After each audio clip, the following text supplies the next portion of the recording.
क्योंकि झूठे मसीह, झूठे भविष्यवक्ता उठ खड़े होंगे और बड़े बड़े चिन्ह, अद्भुत काम दिखाएंगे, यदि हो सके तो चुने हुए को भी बेका देंगे। साफ साफ वचन में यीशु मसीह ने पहले बोल दिया था कि अंत होने से पहले झूठे मसीह, झूठे भविष्यवक्ता उठेंगे जो बड़े बड़े चिन्ह, अद्भुत काम करके दिखाएंगे और चुने हुए को। क्या आज चर्चों में वो अद्भुत काम नहीं कर रहे, बड़े बड़े चिन्ह नहीं कर रहे? कोई भी बीमारी हो ठीक कर रहे हैं, कोई भी कुछ भी हो, कैसा भी बीमार हो ठीक कर रहे हैं। तो कैसे कह सकते हैं वो सही है या गलत है? वचन के द्वारा। अगर तो वो पुत्र की बातों में है तो ठीक है, अगर नहीं है तो फिर वो झूठा मसीह और झूठा भविष्यवक्ता। ये मैं नहीं कह रहा, वचन बयान कर रहा है। यीशु मसीह ने पहले बोल दिया था कि अंत आने से पहले क्या होगा, अंत का समय आने से पहले क्या होगा, झूठे मसीह, झूठे भविष्यवक्ता खड़े होंगे जो बड़े चिन्ह। आज इनकी चर्च में बड़े बड़े चिन्ह चमत्कार हो रहे हैं या नहीं हो रहे? लोग उन्हीं चिन्ह चमत्कारों को देखकर जाते हैं, अच्छा ये बीमार ठीक हो गए, मैं भी जाऊंगी, मैं भी जाऊंगा, मेरे पति को ये बीमारी है, मेरी पत्नी को ये बीमारी है, मैं प्रार्थना कराऊंगा, प्रार्थना करूंगी वहीं चर्च में बैठकर। अरे भाई, अरे बहन, मेरे को ये पता, बाइबल में यीशु मसीह ने कहीं पर लिखा है कि उस चर्च में जाएगी तो ही मैं तेरी प्रार्थना सुनूंगा, अन्यथा नहीं सुनूंगा।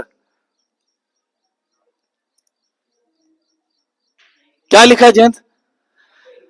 जब तू प्रार्थना करे एकांत में, गुप्त में, जो तू पिता से मांगेगा वह तुझे गुप्त में उसका प्रतिफल देगा। ये लिखा है, ये लिखा है।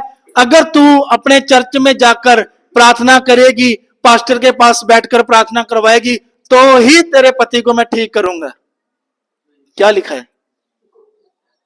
गुप्त में प्रार्थना करोगे प्रतिफल मिलेगा। घुटने टेकने हैं, चाहे घर में हो, चाहे बाहर हो, चाहे जहां मर्जी हो। परमेश्वर कह रहा है मेरे आगे क्या कर दो, अपने आप को सरेंडर कर दो, घुटने टेक दो, हाथ खड़े कर दो। जब बंदा सरेंडर करता है कैसे करता है? घुटने टेक देता है, हाथ खड़े कर देता है।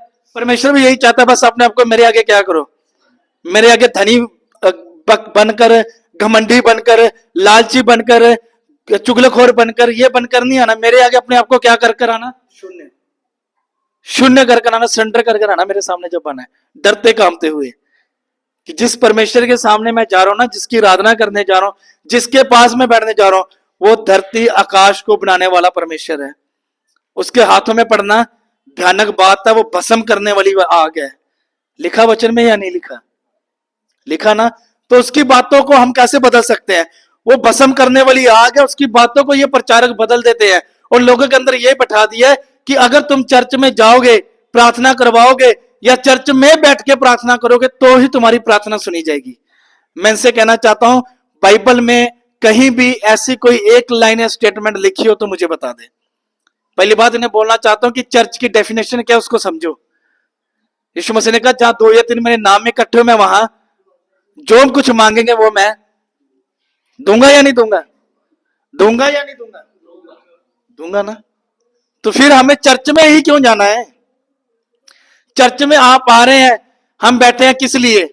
परमेश्वर के राज्य की बातों को सीखने के लिए, परमेश्वर के राज्य की बातों को सीखने के लिए हम बैठे हैं, ना कि यहां पर कोई चिंचमरकर हुलाला करने नहीं बैठे, कोई डांस करने नहीं बैठे, कोई भंगड़ा डालना नहीं बैठे, नागिन डांस करने नहीं बैठे, हुल्लड़बाजी आराधना करने नहीं बैठे, गिराना नहीं बैठे, गिरना नहीं बैठे।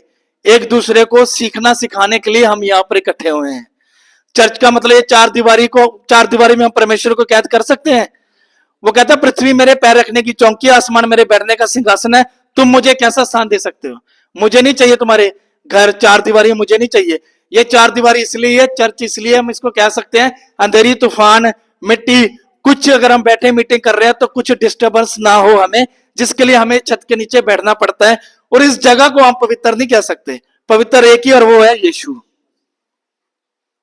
पवित्र एक ही और वो है यीशु मसीह।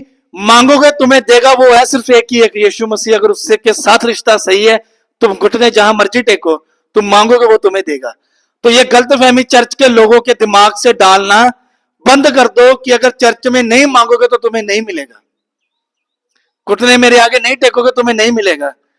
मूर्खता की स्टेटमेंटें देनी क्या कर दो, बंद कर दो, स्टॉप कर दो। वो बातें बताओ जो पुत्र ने बताई हैं। पुत्र ने क्या कहा है? सामरी स्त्री को क्या बोला था? ना मंदिर में ना पहाड़ में, जहां मर्जी प्रार्थना करो मैं तुम्हारी प्रार्थना सुनूंगा। सामरी स्त्री ने कहा था ना, तुम यहूदी लोग कहते हो मंदिर में प्रार्थना करो सुनी जाएगी, पहाड़ों में जाके करो सुनी जाएगी। यीशु ने कहा ना मंदिर ना पहाड़, जहां बैठ के घुटने टेक दोगे मैं वही तुम्हारी प्रार्थना को सुन लूंगा। हालेलुया। लेकिन लोगों के अंदर क्या बिठा दिया है, चर्च में ही जाना है। अगर किसी पत्नी का पति बीमार है वो चर्च में जाके रो के प्रार्थना करेगी, तो बहन चर्च में जाने से अच्छा है घर में दरवाजा बंद कर, घुटने टेक, हाथ उठा, सरेंडर कर, रो के प्रार्थना कर, तो भी परमेश्वर तेरे पति को चंगा कर सकता है और करेगा भी।